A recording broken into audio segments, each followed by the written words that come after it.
I've done that before. Today I've been asked matter with this by stupid Shane thing? to do a little bit about my research on Mormon iron puzzle hobbles.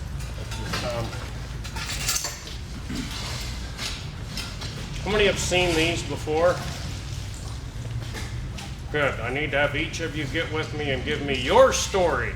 There's a lot of folklore related to Mormon iron puzzle hobbles. Long ago, when I first got married, went on a honeymoon down to St. George to collect on a bet from a buddy of mine that he'd get married before I did. And while there, we stopped at the St. George Temple grounds where they had a little museum. An old gentleman handed me some shiny chain and metal and says, "Here, take this apart." I did. "Well, put it back together." And I did. He said, "Well, you must know what they are." I didn't. So he explained to me that these were iron puzzle hobbles that were invented, he said, by the Mormons to keep the Indians from stealing their horses. I filed it in the back of my mind. I had other things to deal with at that time. Newlywed, I was a fifth quarter freshman at the University of Utah, trying to get an education so I wouldn't have to do manual labor the rest of my life. That worked out, didn't it? Yeah, it worked out really good. I ended up having to do manual labor to support my education. A number of years later, I'm with Dr. Doug Butler, who was the guy that wrote the main horseshoeing book I mentioned yesterday, used in the English-speaking world. We were traveling back to a horseshoeing competition at Valley Forge. We pulled into Illinois, and he says, "I think you might find something of interest here." And they have a restored blacksmith shop at a place called Nauvoo, Illinois, which fit into Mormon history. And they had a pair of these there. Oh, I know what those, I could not get them apart. They helped me. I couldn't get them back together. They helped me. So I took a picture of them, decided when I get home I'm going to make some of those just so I can learn the puzzle. So I did.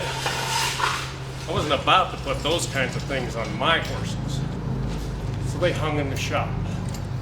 A few years later, with Deloy Larson, he showed me and told me some of the principles behind how they're made. His father had used them on livestock as he was growing up.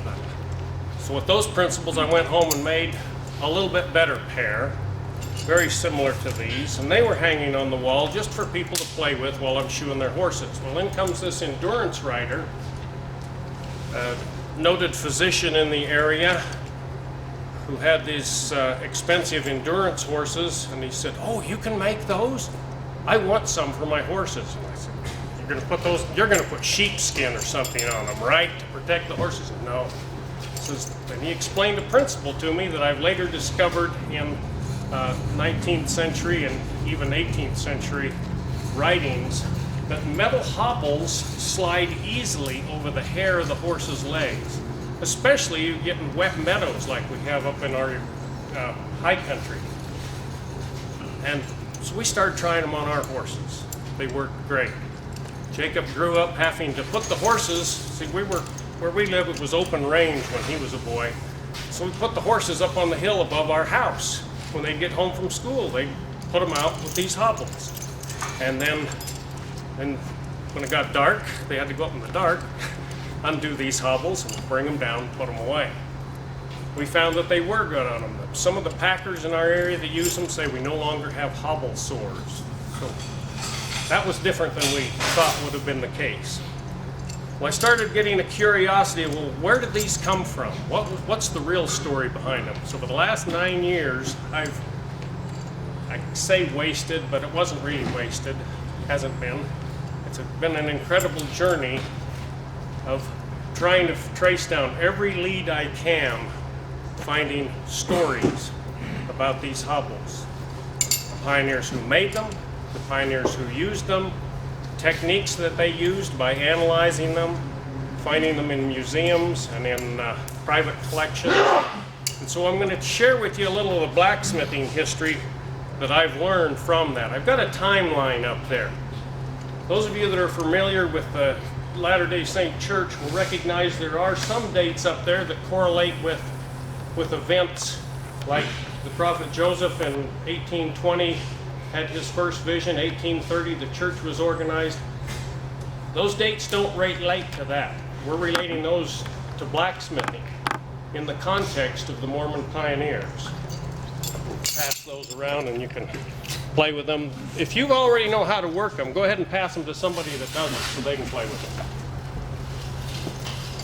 1820, we find that as a date that's published in several different places as a time when the Industrial Revolution was really locked in, especially in Britain.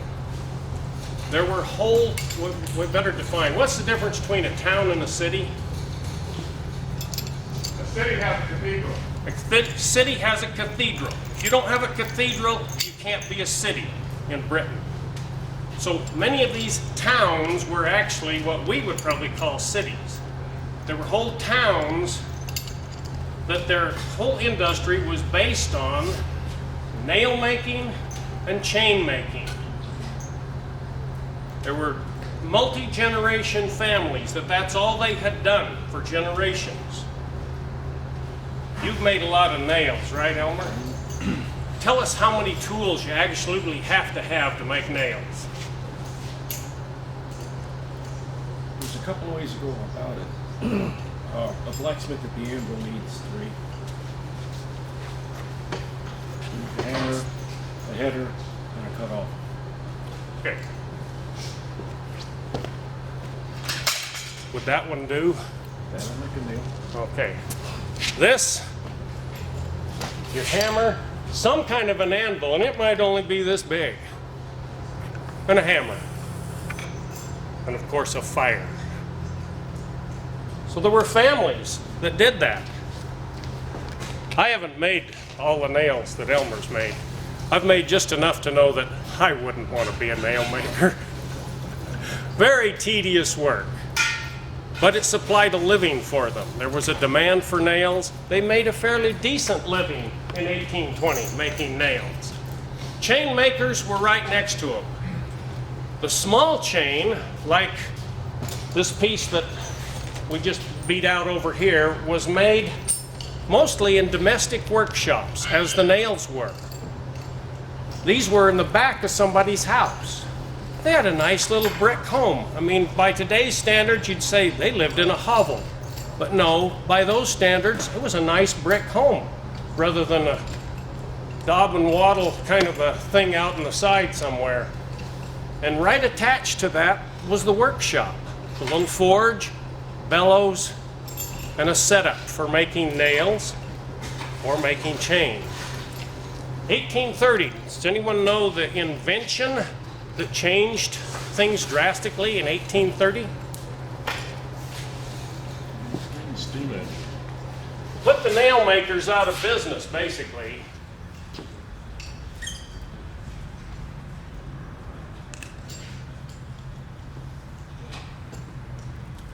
The nail making machine for cutting nails. They cut the nails out. They still had to be headed. That was developed a little bit later. So in 1830, you have the development of the nail making machine, which puts the nail makers out of business because they can't keep up with them. They can't make the number of nails, so the price of nails went down. That was great for the carpenters and everybody that used nails, but it wasn't great for the craftsmen. And they've already got their fire, their handle, a cutoff. They live right among chain makers because they lived in areas throughout Britain, especially, where there was fuel. Charcoal had been the main fuel till they cut down all the trees, and the king said, no more of this. So they learned to mine coal. They learned to develop coke, the small stuff they called breeze that they used in their fires at this time, back in 1830. So all of a sudden, all these out-of-work nail makers became chain makers.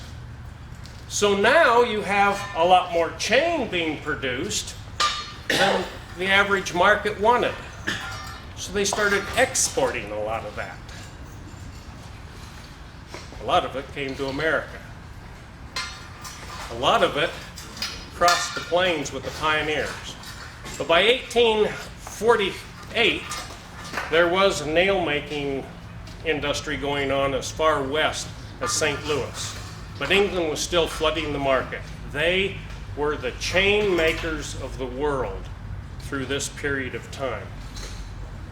What material is this chain being made out of? Wrought iron. Wrought iron. Easy to weld, easy to maneuver. So I'm going to show you some of the tools that the chain making shops, this is how crazy I get about this research. I went over to England to find where they had living history museums set up in the old black country, they call it, right in the Midlands of England. And they still had some of the original chain making shops set up there, as well as the working shops.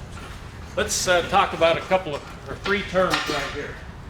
Chain was classified in three different ways. There was hammered, dollied, and tommied. Does anyone here know what those three designations are? Hammered is what I just did. Straight off the hammer. Most of your small agricultural chain was straight off the hammer. Hammered chain, they called it. The next is dollied.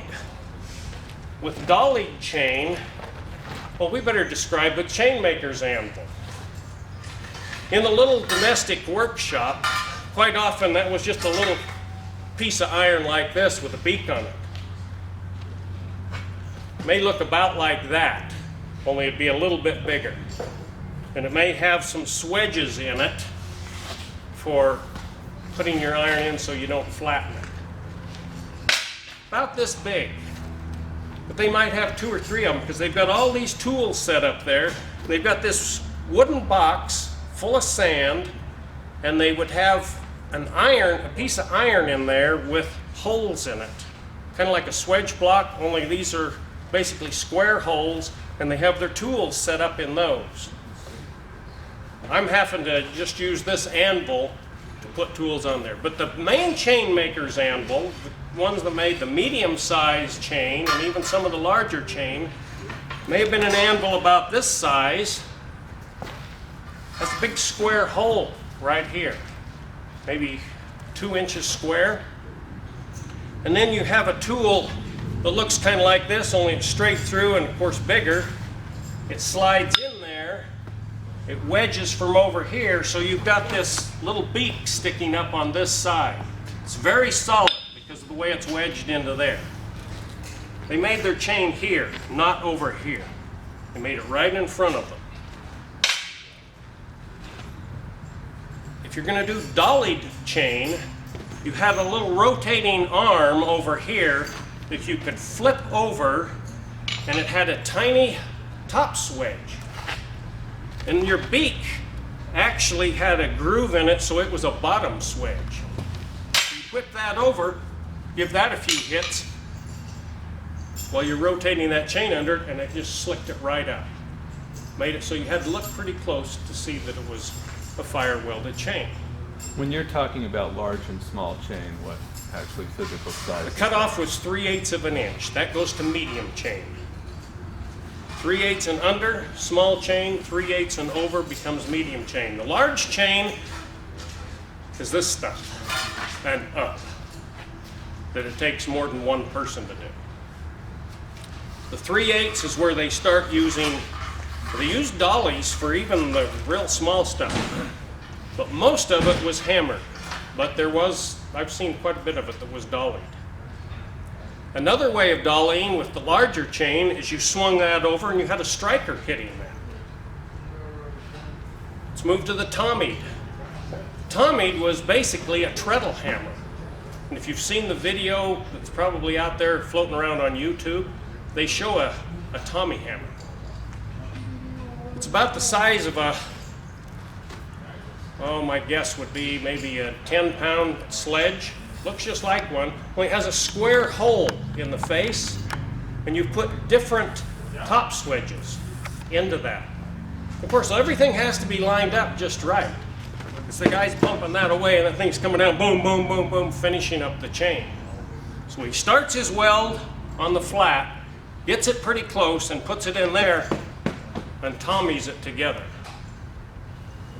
So you have hammered, dollied, and tommied chain. Anything else we need to cover on that? Now let's go ahead and look at the tools that would be at the anvil. First, not at the anvil, but at the little workstation. First there would be a cutoff with a movable measuring gauge. So I happen to be making 4-inch links on here, so I set that at 4 inches. All of my links are cut off the same length instead of like I used to make them where I'd cut them. And so the basic step here then would be to come out, mark that so it's ready to break, and then they had a bending ring, and this one isn't working very well for me because I'm not used to it, that they would start it in, or they would start it in a step on their anvil. And I'm more comfortable with that. You can just start it here. That's the way I always did it till I watched how they did it. So that's what these tools would be for. Now you'd come out, make your chain, and then they had a twister. This is called a twister. I'm not going to pull that out and put it in right now. But you'll see how we use that with what's called a dog to make a 90-degree bend in the chain for twisted chain. Twisted chain just moves a little more smoothly, has a more pleasing appearance. And some of the delicate chain these women made, that's why they had them making the smaller, not just because it was lighter stock, but they seem to have a little better dexterity, a lot of them, and a little more patience. And some of the small chain that they made is incredible because they would do the twisted with 3 links hooked together. And that would make a flat chain that would go over the horse's backs without binding on the horse. It would work just like a nice piece of leather, but it would last a lot longer. And when the guy found out over there that I'd done a little bit of blacksmithing, he finally broke down because all the crowds had walked away and started opening the drawers and the cupboards and showing me all the good stuff that the tourists don't normally get to see. So let's knock out some more links here for our hobbles. Go ahead and give us a fire there, Randy. So in jewelry, this is called a cable link like you're making, and then with the twist, it's just a curved cable. It's called what? A curved cable. Oh, okay. Yeah, they called their larger chain cable. And you know, some of that, the material was like this. In fact, that leads into part of our discussion here while that fire's building up, and just yell at me when that fire's built up good. What were the sources of metal here in Utah when the pioneers came here? Whatever they happened to have in the wagon. One of the first things that I found happened, well, that goes into the fuel too. They entered the valley what date? Some of you know your history? 1847, what date? We have a big holiday here in Utah. Well, 24th. We have a big holiday on the 24th. They actually arrived on the 22nd. That was the first scouts that covered the area. 2 men, 1 horse, first ride and tie. One guy would ride, tie up the horse, take off walking. The other guy would catch up to the horse. He'd get to ride for a ways. Anyway, the next day, the initial party came in. There were 3 things they had to take care of that day. One is, we've got to get some crops grown. So how are we going to do that in this soil that's dry? We've got to flood it. So they started the first irrigation and plowing the first ground. So those are the first 2 things. The next thing was they were put to work building what they called a coal pit. You find coal pit mentioned over and over again. We've got metal that's warm, so we'll go ahead here and come back to history in a few minutes. These lengths of iron would be delivered to these domestic workshops on a weekly basis, and they usually came in 8 to 10 foot lengths, and they would cut them at a handleable length. And the first part of it, they would just work by hand this way.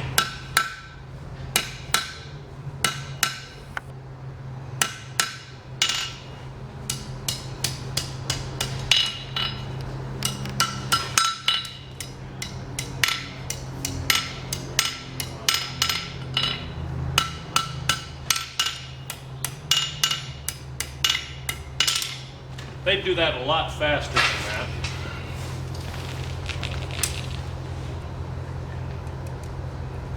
And they'd have that cut off better too. They would probably be adding to a chain which is strung out, and they have a little hook that they can hang it over so it's out of the way. I found that when you're first starting, especially with some of our Utah fuel, where you can lose your materials. If you start with 2 links at once, then if one of them drops out of sight, you've still got something you can get a hold of.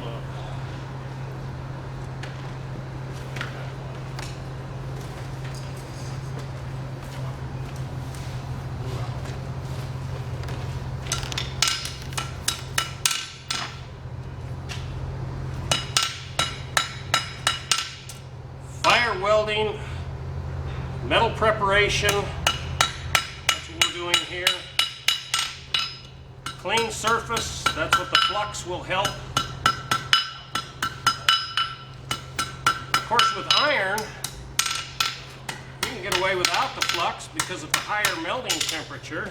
You correct me, Elmer, if I lie to him on this, because I haven't worked enough iron. And the scale will melt and come off more easily. Is that correct? Because of the higher temperature. You get steel at that high temperature, you burn it up.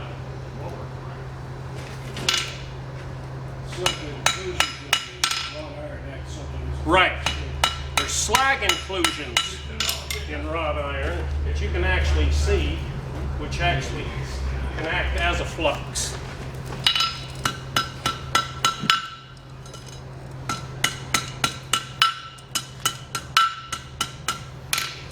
You know, it's kind of fun making a chain occasionally, but can you imagine day after day, mile after mile? Of course they got good at it. They started as a child.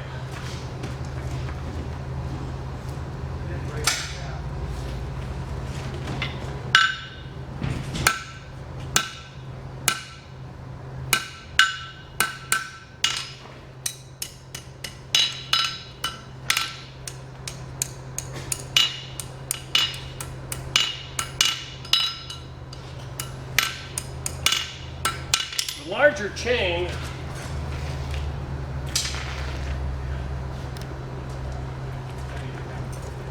will hold its heat long enough that you can go ahead and scarf for the welds and have it ready to go in the fire, all in the same heat. And of course, if you're doing this day after day and you know your fire real well and your materials, I mean, you've been doing it for all of your life, things go a lot faster. It's just like if we had one of you come up here, a good smith, we ask you to make a horseshoe that could be nailed on a horse safely. I'll bet I could do one just a little bit faster and more efficiently because I've made a couple of them in my life. I haven't shod with a machine-made shoe since 1983.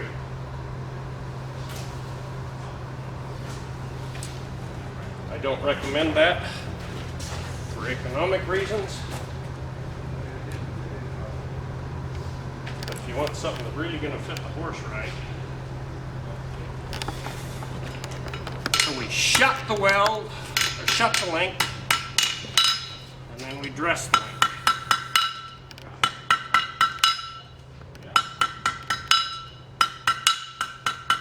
Oops.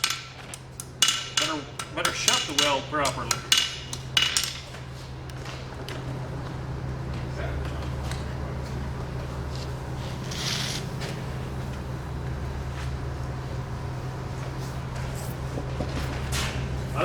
a little slower fire when I'm doing this, and then just at the last minute bring it up with a little puff of air. The bellows was the perfect thing, especially with a good coal or off.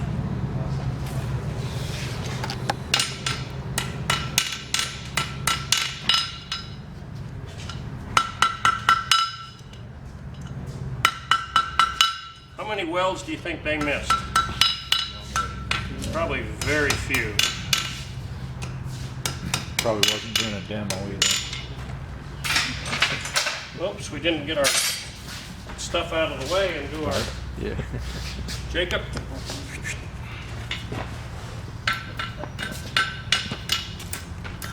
I told them you'd keep it straight today. I know. Okay, they didn't have to stop and do this because it was all set up.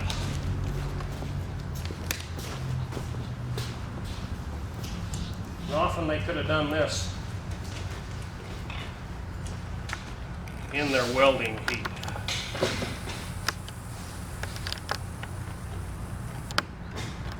You should have seen me trying to do twisted links before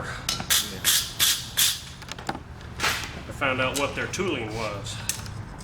So then on the horses, the twisted link, did you say more comfortable or two or?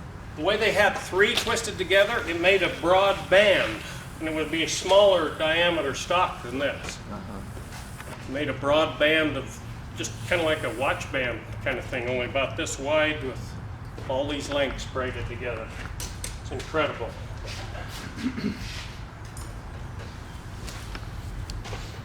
Now there's 3 special tongs that the chain makers used. Come on, you didn't cut it far enough, laddie.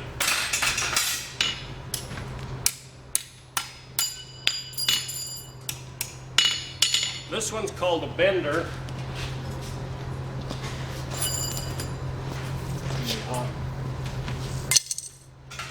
These are called nipple tongs, and of course those are hollow bit tongs. Those are copied from what was there in the museum. Did I ever flux that? No. Can't remember. No.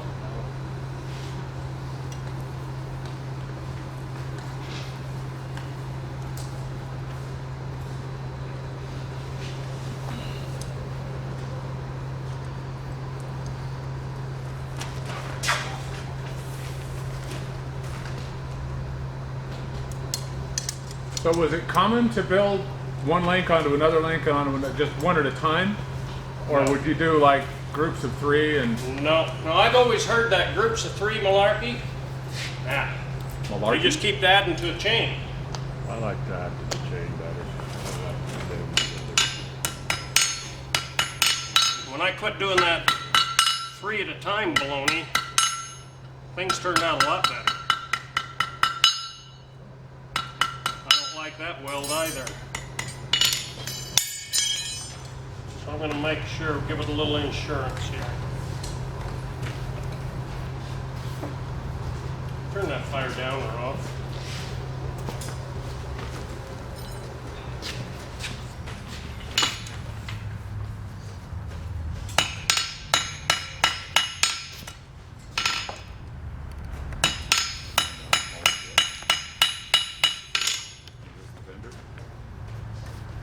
I'm not sure which one's which. Okay, give us a little air.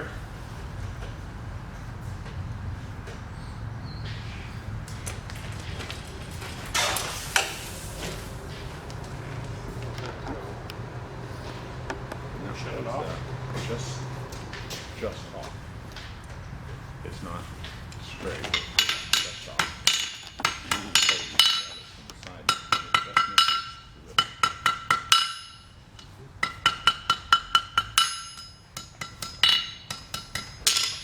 Dog, ta ducky.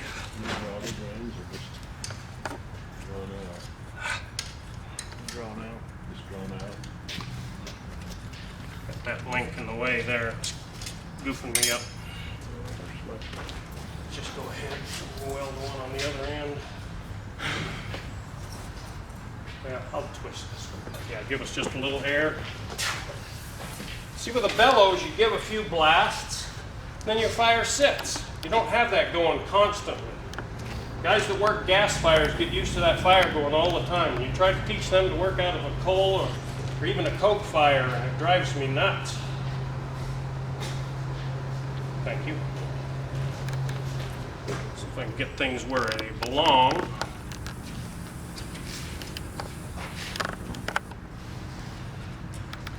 It's just like a twisting thing.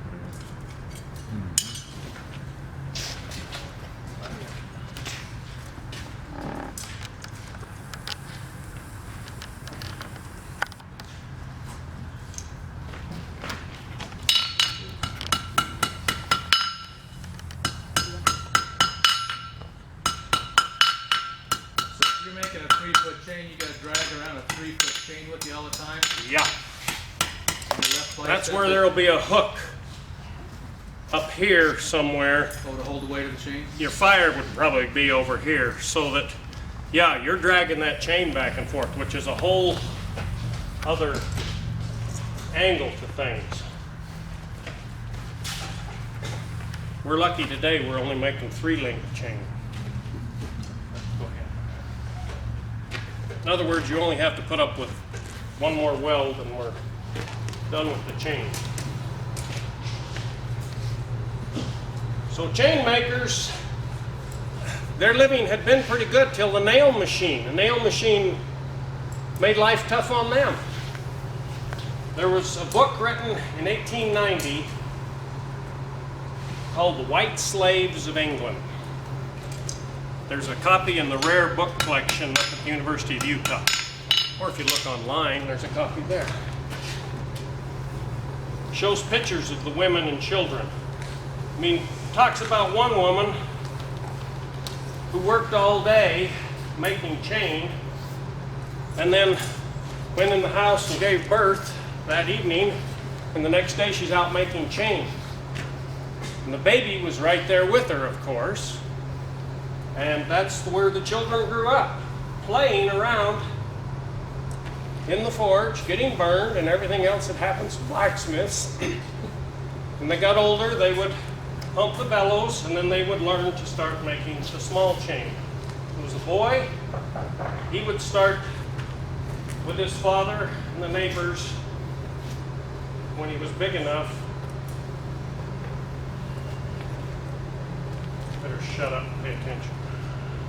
There's 2 times you don't talk to a blacksmith. The blacksmith shouldn't be taking a welding heat or a hardening heat.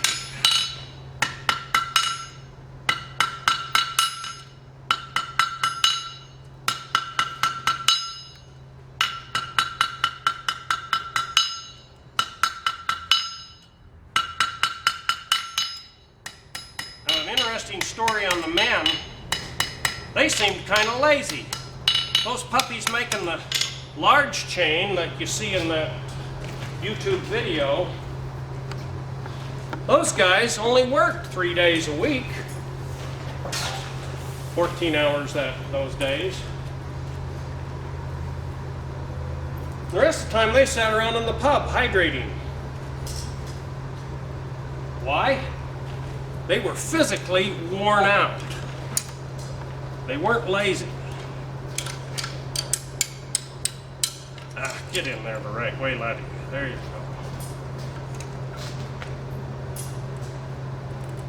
Okay, kill the fire for a minute. So did you become officially English while you were there? Which time? I came here on the Queen Mary, as I told you yesterday.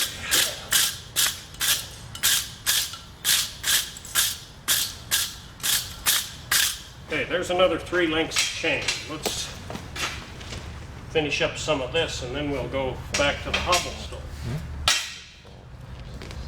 So that's what's going on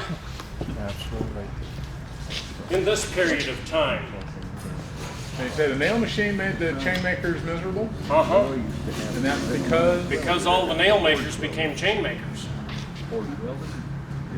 Oh, because, yeah, they weren't making nails anymore. Yeah. So now we have a surplus of chain. So if you've got a surplus of something, what happens to its cost? It goes down. So who gets bit in the butt? Not the middleman. The guys that are delivering the coke and the iron every week, they aren't going to take it in the pants. It's the people in there, the white slaves. These people were illiterate. They didn't have time for school. They grew up making chain. The last of the chain makers, the last of the women chain makers that we know of for sure, made her last chain in 1971. How much chain could they put out a day, an hour, A good question. A good worker. And of course, this is going to vary with the size of chain, because if you're making small chain like this, 100 pounds is an awful lot of chain. But 100 pounds is what a good worker could make in a day. Now, that leads us to another date with a star by it. 1890. Do you know what process was developed in 1890? I skipped over a step, but we'll... electric welding? Electric welding was developed by 1890.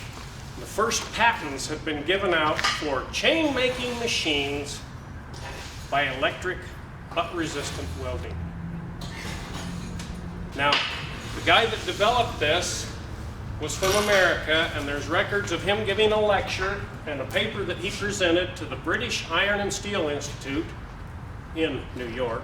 I'm not sure why they had their convention there. Maybe it was because of this development he'd had. But he announced to them, he says, there are not at this time chain making machines making chain, but they will be in the near future. He already had a patent for it. By 1903 that I found record of in England, right there in the middle of the black country in England, patents were issued right in the middle of all this chain industry. They're making it by machine. I found records in 1904 in the US. They're making electric welded chain. An average worker, we're not talking about the best guy, just an average worker that'll do his job, running machines. How much chain did he make in a day? 2,000 pounds. Wow. Compared to 100 pounds. 20 times more efficient. 20 times more. And that's the average guy. That's not your best worker who knew how to organize things and get it really moving, like the chain maker who's making 100 pounds. Now there's something that happened in between back at this star. It changed our lives drastically. Something that was developed in 1850. Steel? Steel, by the Bessemer process. Up until that time, Elmer, would you describe the steel making process before that time? We're talking the cast steel or The forged steel. okay. The way they did that is they would bring iron up to temperature in a carbon-rich atmosphere to get surface carbon into the iron. They would fold it and weld it and do the process over until they get the amount of carbon they wanted. And it's a long, slow, laborious process. How many of you here are familiar with the wrought iron making process? Okay, let's review that. And correct me if you would, because Elmer's a lot more experienced with wrought iron than I am. I made some stuff over in Scotland out of wrought iron 30 years ago. I haven't really done anything significant with it since then. Iron ore. When you put it with coke, especially, and a little lime for flux, and you have a good fire going there, you have a carbonizing atmosphere. Carbon is absorbed into the iron ore. The more carbon in iron, what happens to its welding temperature? Lower. It goes It down. lowers. So it's the melting temperature of iron lowers as carbon is absorbed. So you get all this carbon being absorbed, this stuff melts freely, and you can pour it out. It's poured out in what they called pigs. There's a lot of stories of why that was. Some say it was because they had these legs sticking out on them. Looked like a dead pig laying there. It was something they could get a hold of with their big tongs to maneuver it around. This would be cast iron, very high carbon content. You can cast things out of it. We won't go any further into that.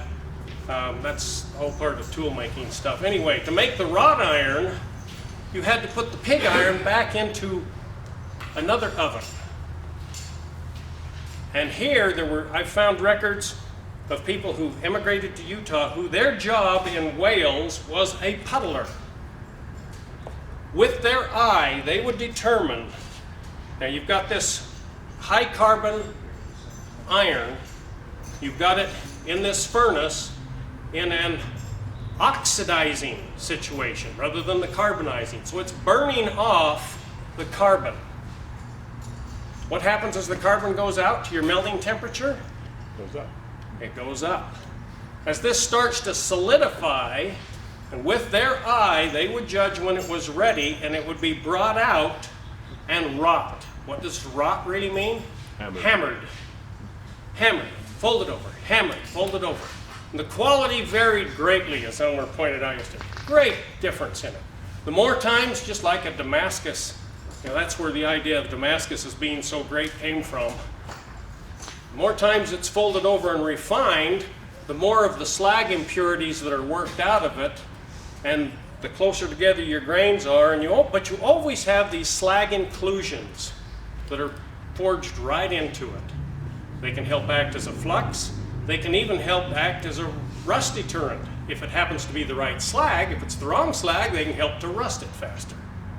If you ever see an old iron anchor, it really shows it up. You can see every weld and every fold and bend, and you can see exactly how the guy made it. It's fun to look at those things.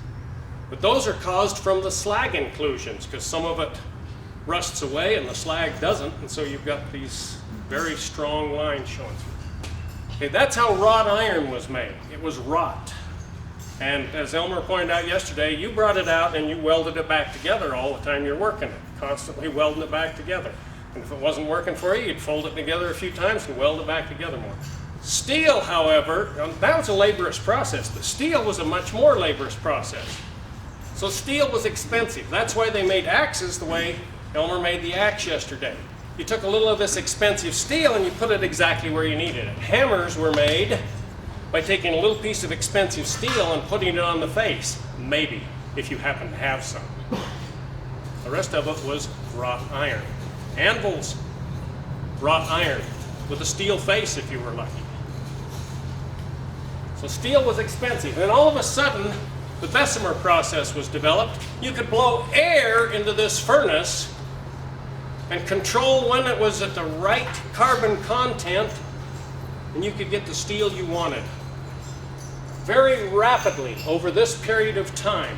Let me get my cheat sheet just to share with you a few things on this.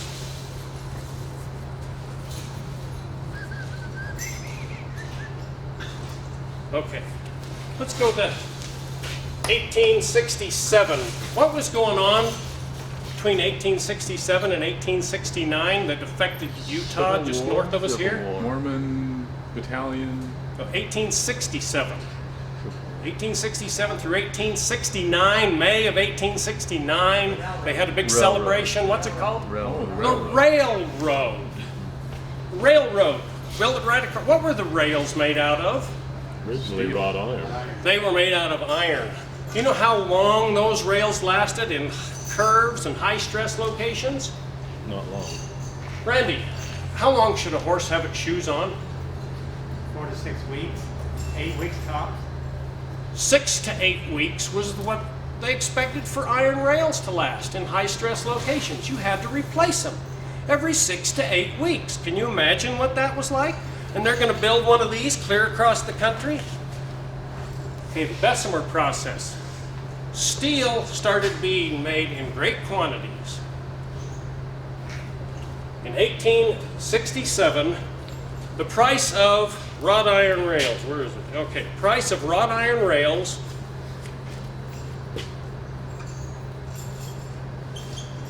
$83 a ton. It's huge. But you could get your Bessemer steel rails for $170 a ton. And they would last 2 years. 2 years compared to 6 to 8 weeks. Wow. Next date though. Oh, and there were, don't ask me to read numbers when I'm up here. 2,550 tons of steel rails produced that year. Let's jump ahead a few years to 1890. 1890, the same time as the electric welding was being developed, the price of steel rails was down to $14 a ton. They're a lot easier and faster to make than wrought iron. And now they lasted for 10 years. You add to that, they would carry 9 times as much load. The price of steel went this way.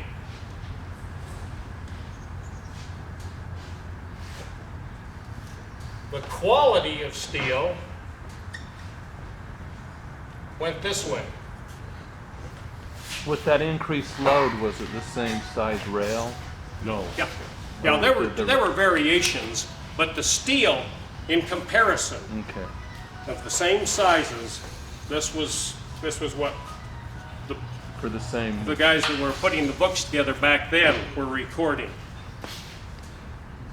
Okay, so 10 years and 9 times the load, and there were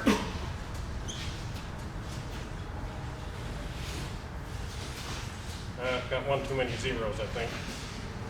150 No, I don't. 1.5 15 million tons. 1.5. That many tons of steel rails produced in 1890. What's happening to wrought iron during this time? Disappearing. It's too expensive. It's not dependable.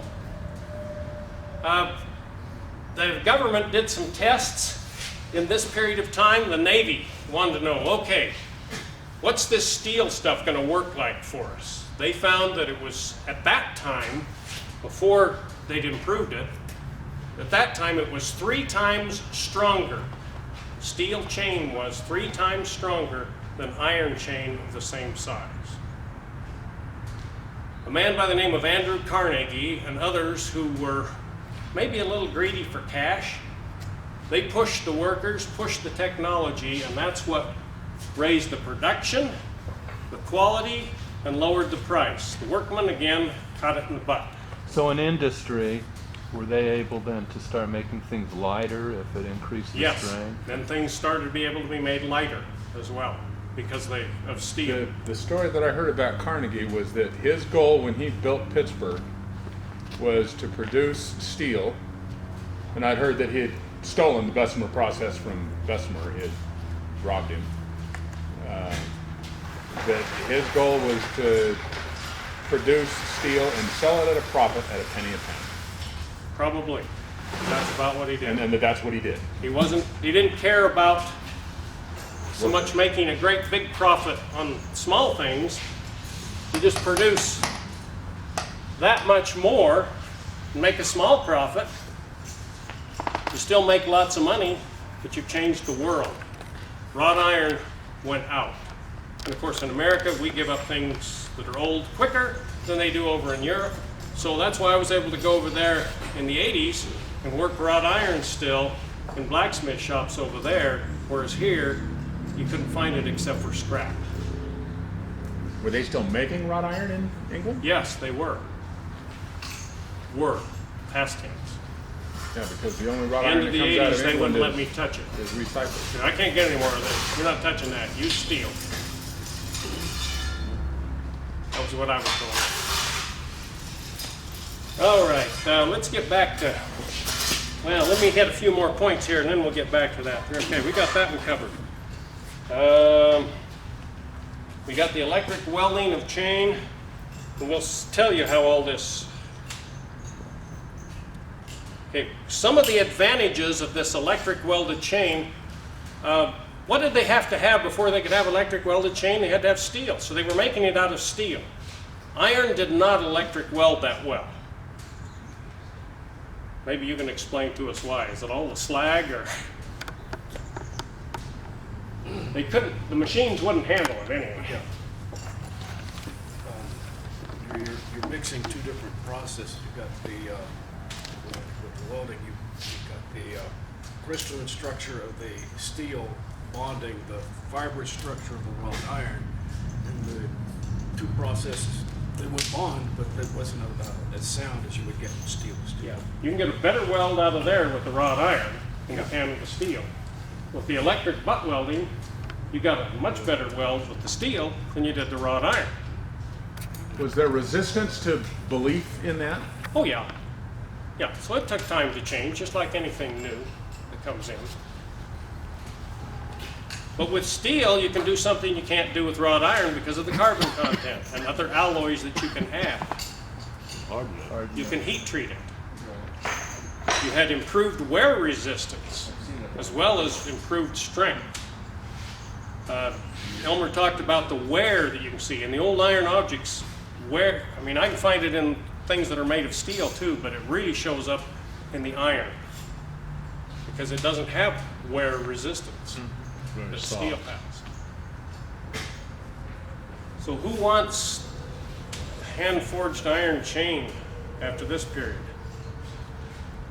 Especially when the workers in the machine, and that's clear back here. Well, let's see, it was 1914. I found this in an old textbook that they were given what the workers, that was where that figure I gave you earlier came from. Okay, the machines in 1914, it was reported that the machines at that time were knocking out 10 links per minute. You saw how long it took me. Of course, I'm not a chain maker, don't claim to be. But they're knocking out 10 per minute, these machines are. And that's where they were getting 2,000 pounds a day. That's a ton a day operating machine. And well, that was in 1903. That was 2,000 pounds a day of the machines. By 1914, it was 10 links a minute, whatever size. And the smaller chain was the first chain that was done with the electricity. They kept making the iron chain, especially in the big stuff for the boats, the ships, excuse me. Because of this, are you going to accept the idea that steel's going to work? Now, iron's worked for us. It replaced hemp. We want to keep using iron. Well, it took a while to change that over. It's not going to rust as badly, da-da-da-da-da-da. They had all these excuses. We do tend to hang on to some things. And what's all this got to do with hobbles? Well, in my research and examining old hobbles, one of the first things I noticed, and I thought, well, that's just this guy. No, that's just this guy. The welds on the chains were much better than, and cleaned up more than the welds on any of the rest of the hobble. Well, it isn't the same guy that welded it, I finally concluded. And that's where I started to find out where their chain was coming from. His great-great-grandfather out in near Vernal, Utah, advertised in his advertisement in the local paper that we have copy of, 1895, that he was doing all kinds of blacksmithing, horseshoeing a specialty, and his daughter, who I knew well, recorded that her father made up chain for the farmers and the Indians. Was he making chain like that? He was taking ready-made chain, adding hooks, making it to the lengths that people wanted, fixing chain that had broken by putting a link in it. He wasn't making chain. He wasn't a chain maker. The average blacksmith made the occasional link, but they did not make chain. It was so much cheaper to buy. It was so much cheaper to buy, even in the pioneer days when they came here. So one of the deciding factors that I have done on aging the hobbles is, if they have electric welded chain, I'm saying that they had to have been made after 1900. If they have fire welded chain, they still could have been made later than that, but I'm going to classify them up in here. But if they've got electric welded chain, I know they have to be after 1900. That was one of the dating factors that led me to all of this rigmarole of finding out about history. Okay, where did we get the steel? We talked about in 1846, 1847. Iron was mostly what was being used then, of course, with a little bit of steel. Is what they brought with them, what they could salvage. That very first week, they decided they needed to build a fort. They were going to do the walls out of adobe. They needed a mason's trowel. And I need to look in my research, I can't remember what it was. There was some worn out tool, and I thought, how come you came this far with a worn out tool? Some worn out tool, the blacksmith rebuilt as a mason's trowel. It was the first tool made in Utah by a blacksmith, recycling something that was worn out, was a mason's trowel for putting up the adobe walls of the fort. That was within the first week of when they were here. So they were basically recycling what they had with them. What happened in 1849 that was so dramatic here in the West? Gold rush. The gold rush.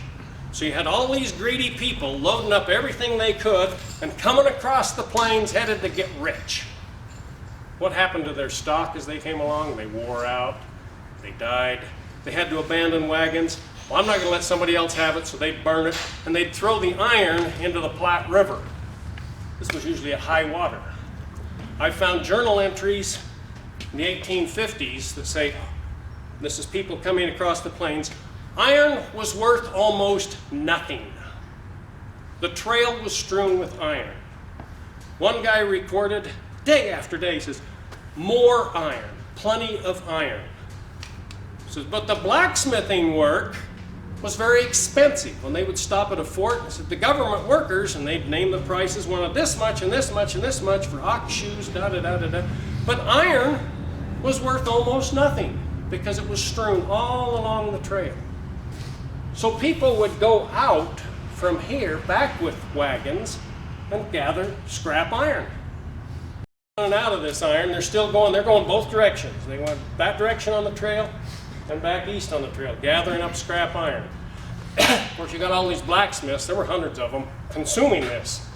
And I found lots of accounts where people saying, my brother-in-law went out and brought in this load of iron that I purchased for him, and they give the price. They usually are trading back and forth rather than money. 1859, 1861, we had Buchanan's blunder. Johnston's army came west to occupy Utah, put down the rebellion. Of course, there wasn't a rebellion. Got here, they had all these government supplies. As their wagon tires wore out, chuck them. It's a government issue. Who cares? Along come the Mormon pioneer scavengers and say, can we have that? For a small price, they got it. So they were able to get salvaged iron there. 1861, we've got this little war going on between the people back there in the north and the south. So this army is taken back there. Oh, we got to sell everything off at auction. Who's going to buy it? The people they'd come to occupy? Yeah, but at very low prices. They burned the wagons themselves just to salvage the iron. One blacksmith that I read of that came here as a boy, he'd been trained in England, was working at the church shops on the temple grounds there, and he learned to shoe cattle, he tells us. He hadn't learned that back there, but he learned it here. What he was doing was recycling chain link made of 5/8 stock. They had this chain that the army had brought. They were cutting that up and making ox shoes out of it. The recycling of iron, a lot easier to recycle iron than steel, right? Now, one of the things they were still doing in Britain up until 40 years ago, now I can't remember the name of it, but for the shoes were still being made of iron. They wear out fairly rapidly. They used a lot thicker shoes because of that wear problem that you mentioned earlier, going to lighter stuff now. So when they take these old shoes off, they would take one old shoe, fold it at the toe, so you've got kind of a crescent shape there, take half of another shoe, tuck it in between there, bring it up to a welding heat, weld it back together, and make another shoe. You've added carbon from the fire, so this one now has a little more carbon to it, a little more wear resistance. So these horses, most of them are using their hind feet to push loads along. So they'd use those for the hind shoes. Recycling. Would you do that today? Why? It's cheaper to buy them or buy new ones. Yeah, a lot cheaper to buy new ones. Now, it's not efficient now. And steel is not as easy and dependable to weld together and make those shoes. You mentioned a second ago about burning the wagons for the iron, but one of the myths about the Indians burning the wagon trains and stuff is the quickest way they could get iron was to burn the wagons down, and then they could just pick the iron out of those, the ash. Yeah, and it was the white men that burned more wagon trains than A little remote. more but wagons. I've also heard that in old battlefields, like medieval and farther back battlefields, people thought that they didn't have any iron, but that iron was more valuable than gold. Yeah. And after a battle, the pickers would go out and they'd strip the bodies and all, but they'd pick up every bit of iron. If the tip broke off a sword, whatever, they'd pick that up, and there was no iron left in the battlefield, 2 days later. Yeah. Yeah, you're not going to leave that stuff laying around. That was too much work to make and too valuable. The gold you might, but Well, I don't think they would that either. but the iron definitely all went because it was more practically valuable to the common man. When I'm doing my research, this is my little envelope I carry around with me. Museums are always glad to see when you show up with your own pair of white gloves. Half the time, they aren't even handling their own artifacts with white gloves. But they see that you care enough. And the guy at the university, when I started this project, said, here, you may want these. And even this year, last month, I found 2 pair that I had not previously known about in museums. When I showed up with the white gloves, they, oh yes, come on in here. And they open up the collection. I'd been told by the worker at the door that said, well, if we have anything in there, they're not going to let you touch it. Well, I didn't. I had white gloves on. When I talked to the director, just like Elmer said yesterday, and explained what was going on, oh, please come in. We want more information. Make sure we get some of that information, but please come in. So I have a form that I use that I will make tracings on of parts of the hobbles that may be unique. I always trace the cuff, because sometimes I get home and I can't believe the measurements because they vary so much. And I take measurements on every part. I have calipers, ruler, the whole thing. So this is the pair I told you about that I found up in Brigham City in January. And this is the data collected on that. Would you like to read while I work on this? This is what I found out about this guy. And Jake, could you get me a cup of water and then keep me with water? We're going to go ahead and start on making a pair of John Davis Reese hobbles as he made in the 1800s. One thing you have to do after you get back with this, if something's different, I will make a copy of them so I can get a feel for how they work. And I discovered something very interesting about his. Oh, Ducky.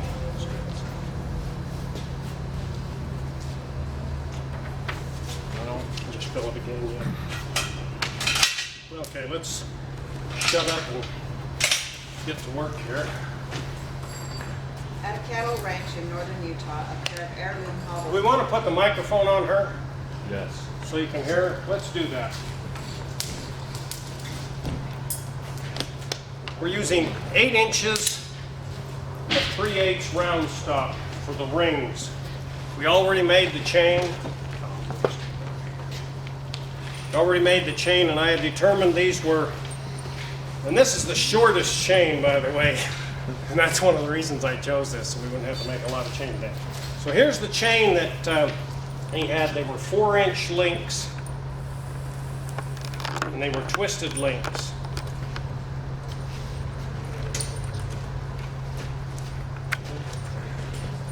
At a cattle ranch in northern Utah, a pair of heirloom hobbles is treasured within the Reese family. John Davis Reese, a Mormon pioneer blacksmith, was the maker of these iron puzzle hobbles, according to his descendant, Mark Reese, of Brigham City, Utah. John D. Reese was a prominent citizen and blacksmith in Brigham City, where he was one of the earliest settlers and leaders. As young John Davis Reese labored through a 7-year apprenticeship to become a machinist and a blacksmith, he may have dreamed of leaving his native homeland near Merthyr Tynfil in the mountain valleys of South Wales, but he probably had no idea that one day he would adopt a strange new religion that would lead him to the Rocky Mountains of western North America as a colonizer and eventually the mayor of a city he would assist in founding. A few years later, after completing his apprenticeship, John married Mary Morgan, a young woman, also from Tynfil. Later, while living in England, John and Mary became converts to the Church of Jesus Christ of Latter-day Saints. Mormon leaders and missionaries were encouraging church members to gather to land. The couple and their 3 young children immigrated to America in 1849 with the first group of Welsh Latter-day Saints led by Captain Daniel Jones. After crossing the ocean, the group traveled by steamboat up the Mississippi River from the New Orleans to St. Louis, where Captain Jones arranged for another steamboat up the Missouri River to Painesville, Council Bluffs, Iowa. St. Louis, Mary gave birth to a baby boy who died the same day. Like many immigrating Latter-day Saints, the Reese family stayed for 3 years at the Mormon settlement in Potawatomi County, Iowa, to become financially better prepared to cross the states to establish their home in the Utah Territory. Another son was born to them in Iowa. It may have well been in Potawatomi that John learned about the iron puzzle hobbles being forged by blacksmiths for pioneers across the plains. He worked as a blacksmith while living in Iowa, but left his family for a time to find lucrative employment 130 miles down the St. Joseph, Missouri. St. Joe was rapidly becoming one of the main trailheads for immigrants arriving by steamboat who were headed for Oregon and California Gulf Coast. There was plenty of work for a skilled blacksmith, as hundreds of wagons and the oxen, horses, and mules needed to pull them waited to be carried across the Missouri River. The fruits of his labors in St. Joseph allowed Reese to acquire a fine set of blacksmith tools and other equipment with which to start Newton Valley. In 1951, the proclamation, accompanied by the physical presence of 2 apostles and the president of the 70, came from the church's first presence, admonishing the last of the faithful members residing in Iowa and Missouri to leave for Utah. The Reese family was among the thousands to obey the counsel of these leaders. Church leaders and members in Iowa worked through the winter and spring of 1852, organizing and preparing for the journey. As part of the Welsh branch, the Reese family was assigned to the William Morgan Company, where John was appointed as captain over 10 wagons. He and Mary packed their belongings into 2 wagons. The baby Meredith was born in Iowa a year early, probably loading in the wagons while the rest of the children and all the adults walked. John used iron hobbles on his horses when the company rested and camped along the trails, as well as after riding in Utah. The company arrived in Utah in September 1852 without major incidents along the trail. A year later, the Church General Conference proposed Lorenzo Snow north to Brigham to Box Elder to strengthen the struggling new settlement. He selected 50 families. Heads of these families were skilled craftsmen and mechanics and blacksmiths, men of faith and works, devotion, and ability. Blacksmith John Davis Reese and his family was part of the selected group to move to Box Elder, which is now known as Brigham City, during the fall of 1853. Living conditions were poor. The tiny bug-infested cabin the family occupied was part of a typical pioneer fort, a row of log homes, joined closely together, forming a block about an acre square. Tragically, too often typically in pioneer families struck the death of their 2-year-old Mary on November 30, 1853. According to family tradition, he was the second person buried in Box Elder. Outside the fort the following year, John erected the settlement's first adobe structure, a 2-room home with a lean-to kitchen. He also established a blacksmith shop on his lot at Main and First South Street. The skills of the blacksmith were greatly in demand, not only to meet the needs of the community, but also to service the numerous work animals and vehicles migrating throughout the area. This would have been a familiar work from his labors in Iowa and Missouri. Reese also recycled iron salvaged from immigration trails, using water-powered machinery to manufacture nails for the great demand for construction projects throughout this territory.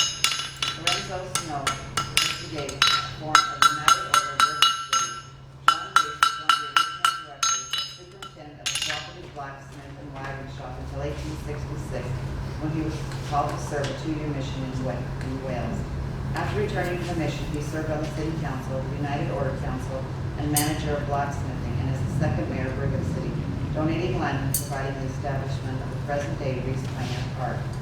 When John Davis Reese died at age 65 in a local typhoid epidemic while laboring as a bishop in Malad, Idaho, President Lorenzo Snow spoke at his funeral.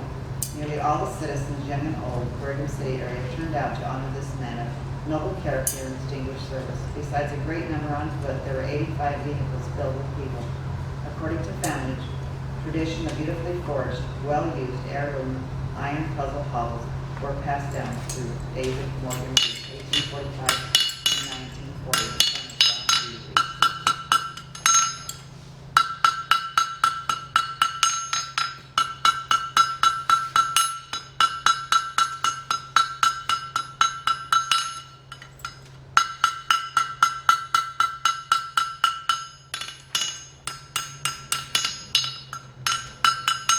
These are going to be copies of John D. Reese's Hobbles.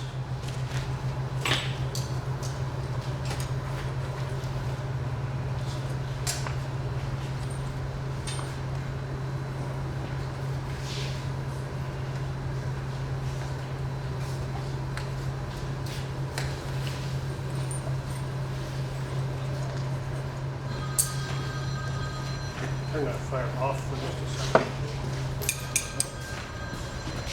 I don't like to bring my welding heat up too fast because you've got to have that heat penetrate, otherwise you're not getting a good weld.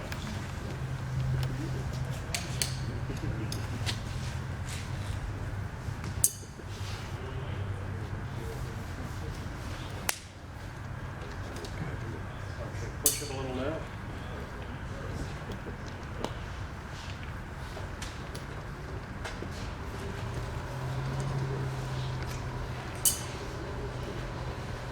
Come to a conclusion that it was very rare that a hobble maker, blacksmith that made these hobbles, ever made the chain.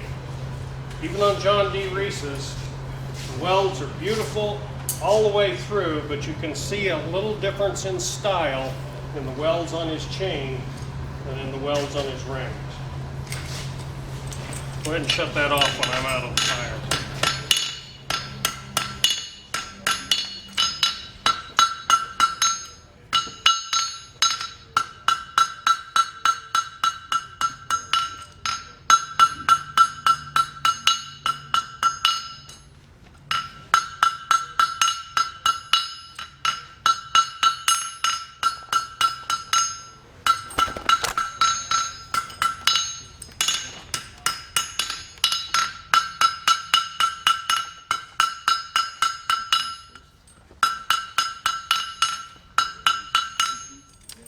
Have you encountered any studies on the strength of a weld in wrought iron? I haven't found anything on that. Put out a Rocky Mountain wire rope. They've got a tester they test their cable with. You go down there, and I did rock climbing. I sewed up some stuff, and I wanted to see what poundage it breaks. They will stretch it 20 times. Until it takes till it breaks, and they. My brother would never try mine on his horse. Now, there were hydraulic chain testers that were used, and that's where they found that the steel chain was 3 times stronger than the iron chain back in the the late 1800s, right after the Bessemer process was developed.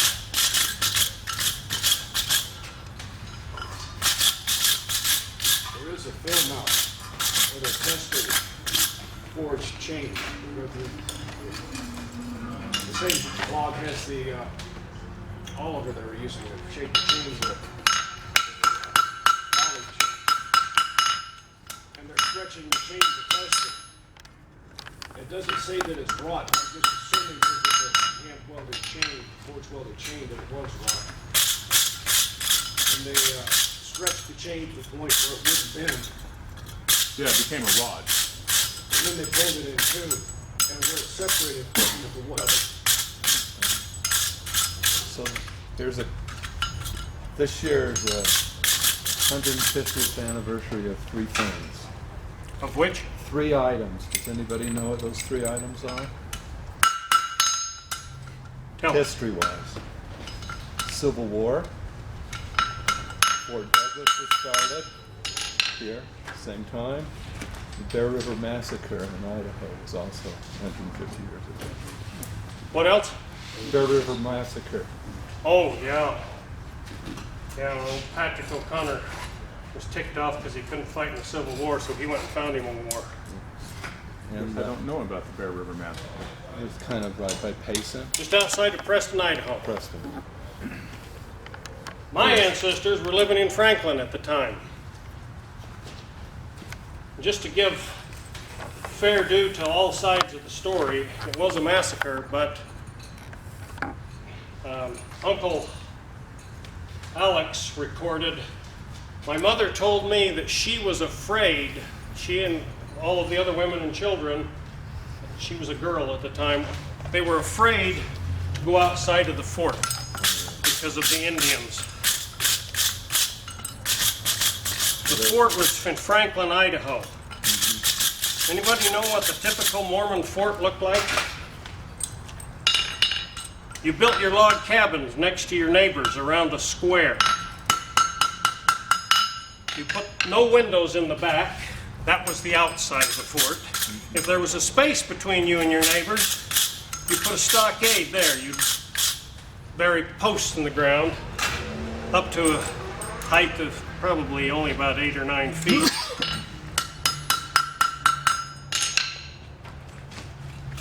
Well, they were having a lot of trouble up there with the Shoshone, stealing horses and stuff like that. But for the most part, they got along with them, but it was the young guys. How does a young Indian get ahead in society in those days? He steals horses. Horses were the medium of exchange. Horses were your way to get ahead in life if you were a young man. It was more noble to steal a horse than it was to acquire one by trade, but they did both. These raiding parties would go out, mostly young men, usually led by a little bit older young man who was experienced. You learn my hand signals. My wife used to get so mad because the boys and I are sitting around the table, I'm going, and they're passing me this, that, and the other, because they're used to that in the shop. It gets so noisy you can't hear, so to get ahead in life, go ahead and cut it off. The young man would get together and go out and get these horses. One story, and we don't know for sure if it's just folklore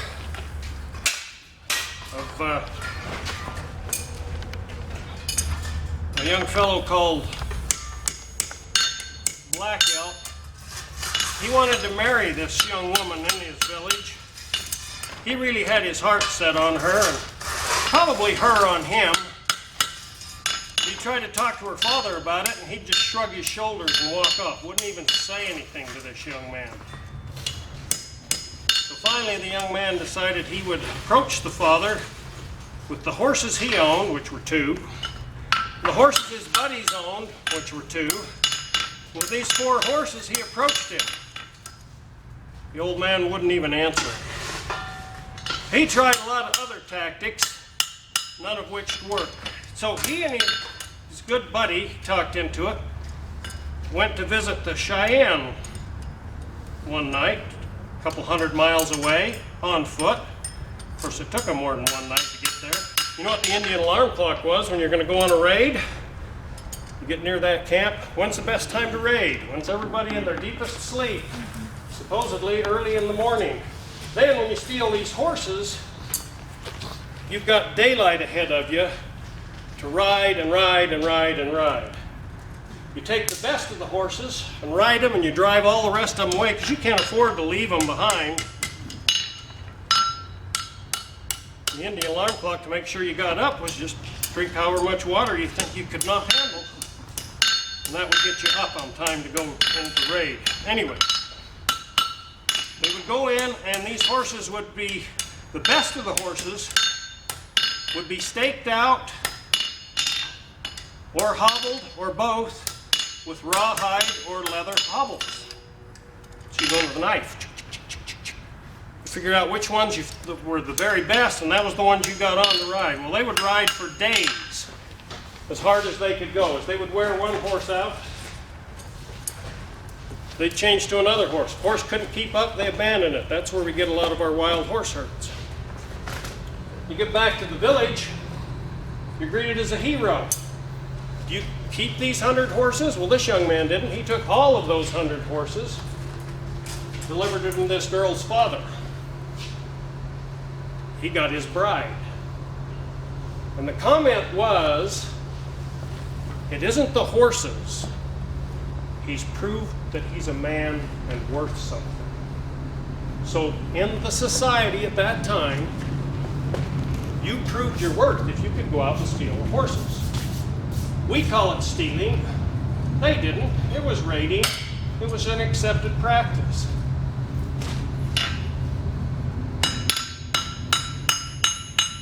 That's the environment that these people had come into.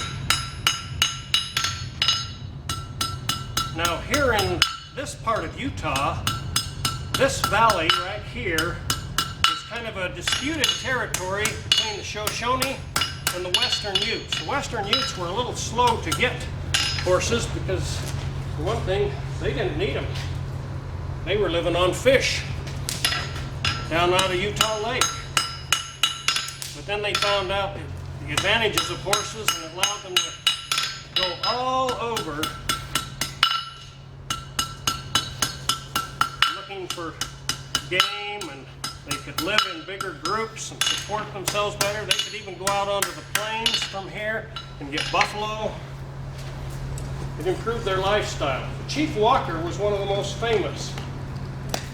And Talking about going to the plains, we're talking east of Denver. Yes. I mean, they traveled long distances. They had a trade and raiding route that most of us wouldn't comprehend for that day and age. Go down to Mexico. Yes, they'd go down into Mexico to get horses. They would go to California, what we call California now. This was called California then by the white men. They would go into California to get horses, and they had quite a route. What's one of the things that the people in Mexico, which was New Mexico on down, and people in California liked to trade the Indians for horses? Slaves.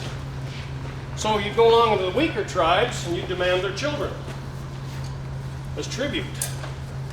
Or you may even trade off some of your worn out horses to them for them to eat. So there became quite this slave trade.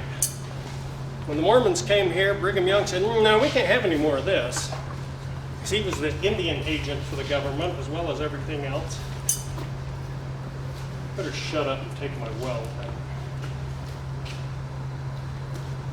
But just before the Mormons came, Walker is known, and it's well documented, to have taken a raiding party down into California, because they didn't always trade.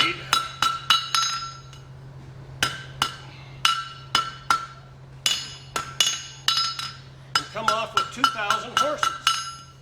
Now they knew that the Mexicans were going to be coming after them. So he stationed men along the way, and he knew where the Mexicans were going to have to stop for water and to recuperate a little bit. So while they're doing that, his men steal the rest of their horses. Now all these horses they didn't keep. They were like money. So they would go on then to New Mexico, trade off some of the horses, pick up more slaves along the way, and this became quite a travel back and forth doing these things. And so we have the white settlers who come in and they're caught in the middle of this. A different culture, different ideas on the taking of horses. Now, when the Indians went on the warpath, as they called it, to go after these horses, they weren't going out for a battle. They did everything they could to protect their men and to avoid, better shut up and take my well, avoid being hurt. It was sneak attack.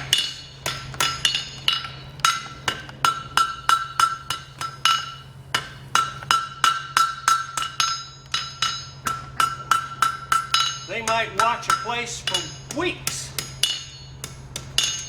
hopefully undiscovered.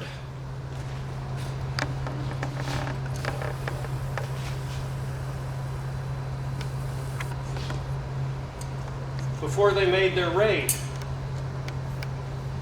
Even if they were discovered, sometimes nobody did anything about it because they couldn't prove that's what they were going to do. And we had a different idea here in Utah. Talk about that in a minute. Somebody remind me.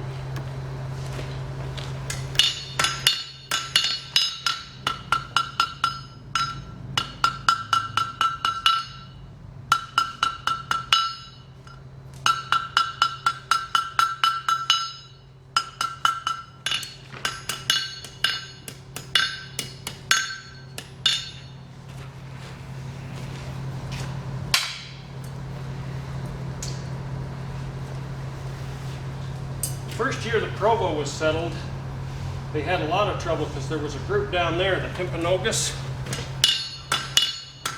But even Chief Walker didn't care for them because they were known to raid and steal and be unkind to others of the native people. So the Mormons tried something that they hadn't tried before with the natives and that they never tried again on that scale. They decided they were going to go out and kill off all the bad guys.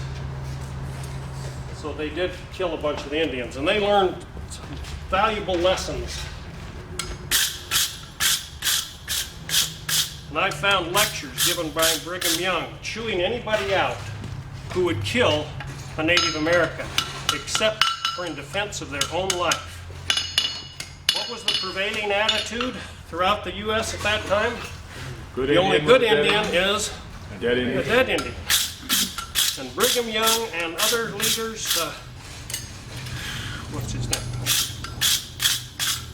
name? George Albert Smith. George Albert Smith had as much reason to want to do otherwise as anyone, because his son was on a peaceful mission to the natives down in what became Arizona, and a group of Navajos that they were trying to meet with. Just one of them just not walked up and shot him, killed him. So he had as much right as anybody. He'd had lots of horses stolen in the past, but he was over the armies of the militia, what was left of the Nauvoo Legion. And he adamantly preached against sending out groups of men to try and retaliate. If horses were stolen, yes, you tried to recover them, but those horses and cattle might be on the Santa Fe market before you get out of your settlement. So it's a waste of time. And the policy became, and I've got a lecture given by Brigham Young in the middle of what was called the Black Hawk War. Quite a few Mormon settlers down in San Pete County had been killed. Or dumb Danish farmers didn't have any guns. The natives had the best. Why? Because they were able to trade good horses for it. The going price for a gun, a good gun, with some ammunition, was one good horse. I found that documented many places. In 1847, that was the going price. Every fort, Bridger, Fort Hall, every fort had what were known as trade guns. They were made specifically to trade to the natives. And the going rate was one good horse. Plus, they had to barter back and forth, throw in a few other odds and ends. Of course, what did the brethren here in Salt Lake think about that? No, don't do that. Don't be trading off your guns and weapons. They're going to use those to kill your cattle and eat them. When Brigham Young's lecture in the middle of the Black Hawk War, down in Spanish Fork, he said,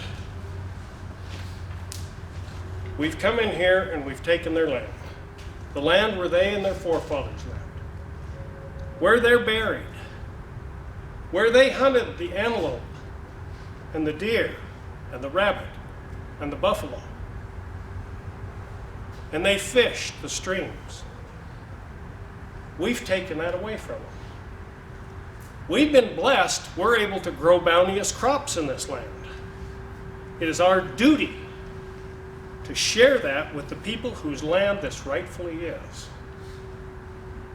Now, the government had other ideas, and they moved the majority of them out to where we live, in the Uinta Basin, made the reservation there. They brought them from all over, different tribes who were natural enemies, if you will, with one another, and that created its own problems. Along comes this guy named Teddy Roosevelt. He visited the area and he says, well, this land isn't really totally worthless.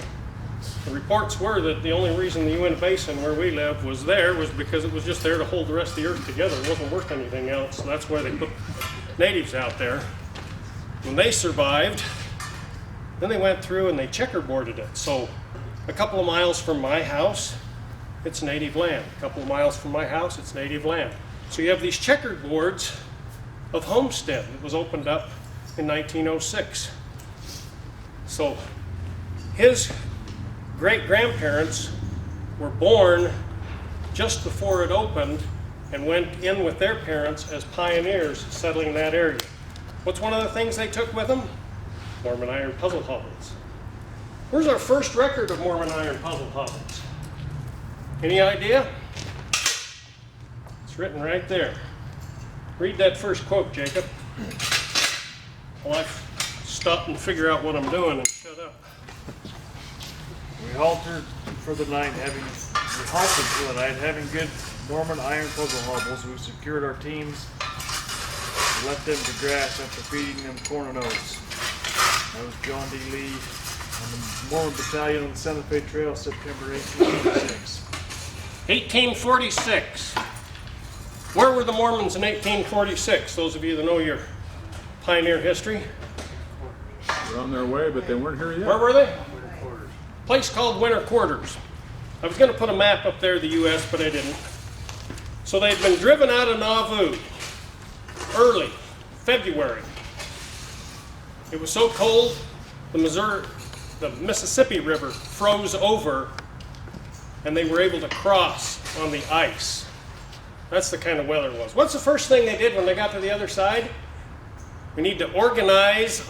They'd already spent the whole winter building wagons and stuff. We need to organize our blacksmiths and get coal pits burning. Had to keep that charcoal coming. Over and over and over. Coal pits. I was telling you about the one guy that reported all the iron. He also talked about the expenses. So what'd they do? They built coal pits. And the first Mormon wagon train that came along that had a blacksmith in it, hey, we've got plenty of charcoal here. Good, okay, I'll come work for you for the day. So while everybody else in the company's resting up, he worked for them for the day in exchange for charcoal, they called it coal, that he could then use, and he used part of that to repair their wagons and shoe their oxen at a much lower price than the government. And his wife records, and I find her journal, my husband did very well today. He earned $10. That's a lot. And that was a lot of money in that day and age. But he wasn't charging what the government guys were. And he got paid in charcoal. So he now had fuel to keep his work going with the wagon trains. One of the guys that I discovered, better shut up and get back to work for a minute here. One of the guys that I discovered in connection with the hobbles, whenever I find a pair of hobbles and find out who made them, or maybe their descendants made them, I'll try and trace everything I can about them. And this guy, safety glasses. This guy, better make my marks. Can't think and work at the same time. Something wrong.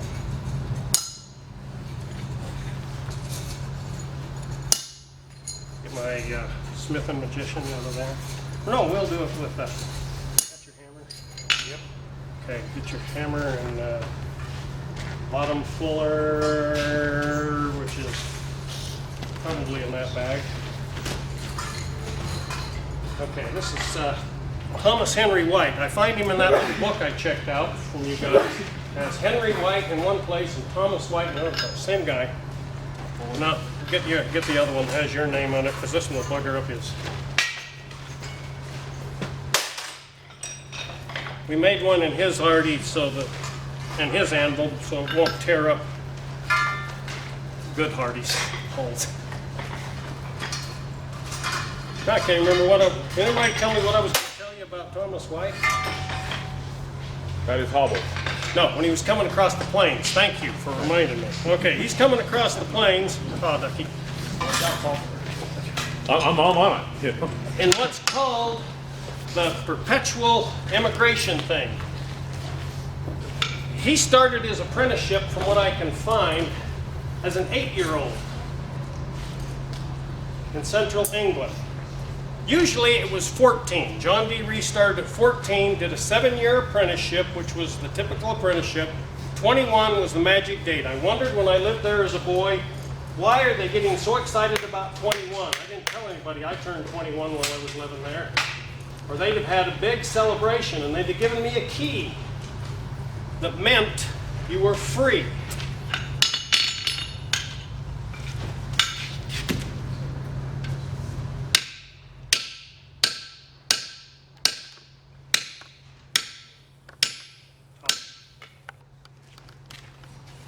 At 21, you became your own person. Until 21, you belonged to somebody.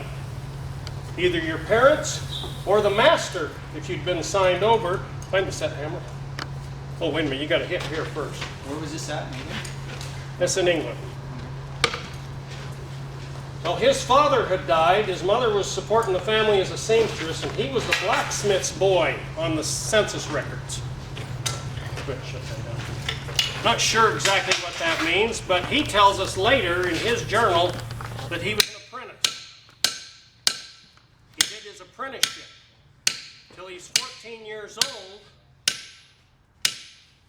And those of you that have Mormon ancestors who immigrated may recall that they were encouraged to come to Zion, those who converted to the Mormon faith. Just leave that in. Set hammer. Ducky. That's the closest thing to a rounded edge right there. So they emigrated when he was 14. His father had died. They came west on this perpetual deal. And what the deal was, we've all heard about hand carts, and that didn't really work out too good because sometimes they were so slow they got caught in the winter and some died. Most of them were successful. But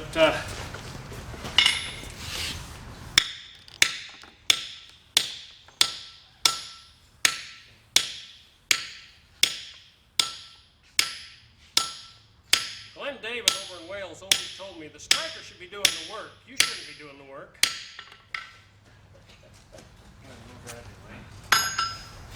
So they had what worked out to be really well. They'd call these young men, they didn't get paid. This was an assignment to them. First 19-year-old Mormon missionaries. They were called to go with donated wagons and teams. Some belonged to the church, but most of them were donated by their local community, using funds donated by their local community, which usually meant foodstuffs. And they would go with these big wagons, taking whatever they could from here to trade and go to the Missouri River. There, they would pick up the immigrants' luggage and other freight, and he tells about when he came across the plains as a 14-year-old, that they were bringing wires for the telegraph that was being put in. That was part of the freight. That was when the transcontinental telegraph was being put in.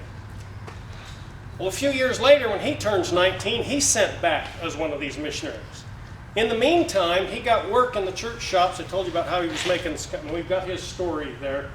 We'll let her read here in a minute so I can just concentrate on this. But he was making ox shoes out of the chain knot. So he knew how to shoe oxen by then. He'd learned it here. He didn't learn that back in the old country. But he'd learned smithing. He got a job as a boy in the church-owned shops there on Temple Square. That was a big workplace for years. Making things, including ox shoes. And so when he went back on this mission, he was the company's, now he is now 19. When he was in Britain, If he'd have been 19, it didn't matter he started his apprenticeship when he was 8. He'd have still belonged to somebody. He'd have worked for somebody. Now, he was the blacksmith in this company. He talks about how whenever we stopped, he says, I never ate a meal sitting down. I had my team of oxen that I had to herd, so I ate while I herded my team of oxen. When everybody else sat down to eat, I was shoeing oxen or repairing something that broke. In the evening, everybody would dance and sing. I'm shoeing oxen and repairing wagons. That was the kind of life he lived, because he was the blacksmith then. He ended up with his son. Now, those of you folks in here that know the blacksmithing community of Utah better than I do may be able to correct me, but I think the blacksmith shop established by his son in Garland, Utah, is the longest still existing and working blacksmith shop in the state of Utah. It's still there. It's called J.J. White's. His name was Thomas Henry White. His son established the blacksmith shop in Garland, the one that's there right now, in 1928. Shortly after that, he bought a power hammer that's still in there and in use, by the way, Little Giant. Okay, let's get back to work here, and you can go ahead and read Thomas Henry White's story. Garland's just up next to Tremont, isn't it? Yeah, uh-huh. Yeah, okay. And there's a pair of Mormon iron puzzle hobbles hanging in, made by his son, the first J.J. White. At age 19, Thomas Henry White was called as an out-and-back teamster. Microphone? At age 19, Thomas Henry White was called out as an out-and-back teamster missionary for the Church of Jesus Christ of Latter-day Saints. Thomas and the other missionaries drove wagons and ox teams from Salt Lake City to Wyoming, Nebraska. Where freight Yes, that is the town, Wyoming, Nebraska. It's just out of Nebraska City, right by where Little Giant is. where freight and the baggage of immigrants were loaded for the return trip to Utah. By the 1860s, the out-and-back wagon companies had replaced handcart companies as a means of assisting immigrants coming into Utah. Besides driving these flying teams of oxen, Thomas acted as blacksmith for the John D. Holloway Company. His meals were eaten while driving the oxen, and at night, after all the necessity blacksmithing had been completed, so the wagons and oxen would be ready to move forward the next morning. Thomas worked while the other teamsters and immigrants ate their meals, sang, and danced at night. In 1886, I was called to go back to the Missouri River to help bring in the immigrants. This was quite an undertaking for a boy of 19. We started about the last of March with ox teams, being blessed with health and strength. I did all of the blacksmithing, preparing, and shooting cattle, etc. at noon evenings. My meals were eaten while driving the oxen or after work in the evening. They had singing and dancing every night. Thomas's parents, George and Mary Rivers White, joined the Church of Jesus Christ of Latter-day Saints in Southwest England when Thomas was a little boy. His father, an agricultural laborer, passed away just before Thomas's 14th birthday. The British 1869 census of town of England reports Mary White as a widow with 3 young children, his son, 14-year-old James Thomas H. White. His occupation is listed as the blacksmith boy. Thomas White declared the 17th century. At the age of 8 years old, I became an apprentice to the blacksmith and machinist trade until I was 15. His mother, an accomplished seamstress, managed to support herself. His younger sister and his 2 younger brothers as a dressmaker. The LDS missionaries lodged with Mary White in town. They allowed them to hold cottage meetings and preach in their home. Heeding the received call to gather to Zion to sail for America with her children arriving in New York, July 4, 1863, after 7 weeks of siege. The ongoing activities of the American Civil War made the trip from New York to St. Joseph, Missouri frightening at times. The group of Mormons was transported by rail and cattle cars to avoid being detected, and having boys and young men drafted into the army by Roman groups of soldiers. Thomas was almost tagged by a soldier at St. Joseph, a place he described as a desolate looking town, no families, only soldiers of the rebellion. The steamboat trip from there to Florence, Nebraska had its own perils. They were met by many Josephines, apostles eager to convince them they should not go to Utah. In Florence, formerly winter quarters, they crossed the plains to Utah in the church-sponsored Peter Nebeker Company. Thomas was 16 younger children were 9, 5, and 4. The Peter Nebsker Company consisted of 18 independent wagons and 50 church wagons loaded with machinery, telegraph wire, roofing for the Salt Lake Temple, and baggage of the immigrants. 8 to 10 travelers were assigned to each church wagon. Many of these large wagons, each drawn by 40 yoke or 8 head of oxen. They had been sent by the church and were driven by teamsters called as missionaries from Utah. These were unpaid positions with provisions donated by the individual and their local church units back at home. As their company was outfitting and preparing to leave Florence on the banks of the Missouri River, there were uneasy feelings as cannon and gunfire of the American Civil War could be heard in the distance. The company experienced many trials common to travel on the trail, but made reasonable progress, traveling 12 to 16 miles every day. Most of the people, including the teamsters, walked the entire distance. Upon arriving in the Salt Lake Valley after more than 2 months on the trail, Louis Gulbinson, a teenage Scandinavian sailor in the company, recalled, "Great crowds of people who came out with great baskets and boxes of good things to eat. They felt they had arrived at Zion." 16-year-old Thomas found work with James Curry in the church shop in Salt Lake City, making everything from ox and horseshoe nails to plows out of scrap iron. He made ox shoes and horseshoes out of iron salvage from large chains brought west by the soldiers of the United States Army who occupied Utah before the Civil War. The links made from 5/8 stock were 5 or 6 inches long. It was here that Thomas learned how to shoe cattle. Less than 3 years later, Thomas went back to the Missouri River as an out-and-back teamster and a blacksmith missionary. Had he remained in England, Thomas would have been required to work under the supervision of a master blacksmith until he was 21. In America's West, he was a free man to do the work of a man. It has been said that romance flourished along the trail to Utah. Dialogue during the out-and-back missionaries often include observations of British benefits. Many of these young bachelors found a bride. They were among the first to meet the young, single, immigrant women. And the weeks spent on the trail was singing and dancing in the evenings to provide plenty of opportunity for young couples to become acquainted. Emily Oliver, an 18-year-old English girl immigrating with her family, records the beginnings of a romance that culminated with her marriage to the young blacksmith, Thomas White, just 4 months after their arrival in Salt Lake City. Thomas said only that Emily's parents were an independent group in the company he assisted, that her mother and her sister had died of illness and were buried on the trail. Thomas rented a blacksmith shop in Salt Lake City for a short time and moved to New Village, where he ran a blacksmith shop. From there he moved to North Ogden while the road was being built through Echo Canyon, then to Farmington, Davis County. He moved around quite a lot, establishing blacksmith businesses and raising 2 large families, one in Farmington and another in Camas.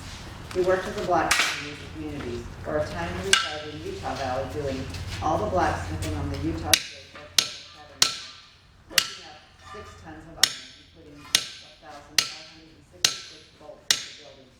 He also worked on the temple, Salt Lake Temple, and tabernacle on various other buildings in the state. Many women had to pitch in and perform tasks that had not been normally done. A daughter, Lucy Whitefish, reported that her mother, Thomas's first wife, Mary, was a good helpmate to her husband. She helped him in the blacksmith shop striking when he couldn't get a man to help him. No records have been found to confirm that Thomas White made iron puzzle hobbles, but a pair of Mormon hobbles made by his son, Jacob Jeremiah White, hangs in the old J.J. White blacksmith shop in Garden, Box Elder County, Utah. Jacob learned the blacksmith trade from his father and likely learned of the iron hobbles at that time. By 1806, Jacob had left his father's shop in Woodland, was married and had kids of his own, and was working in the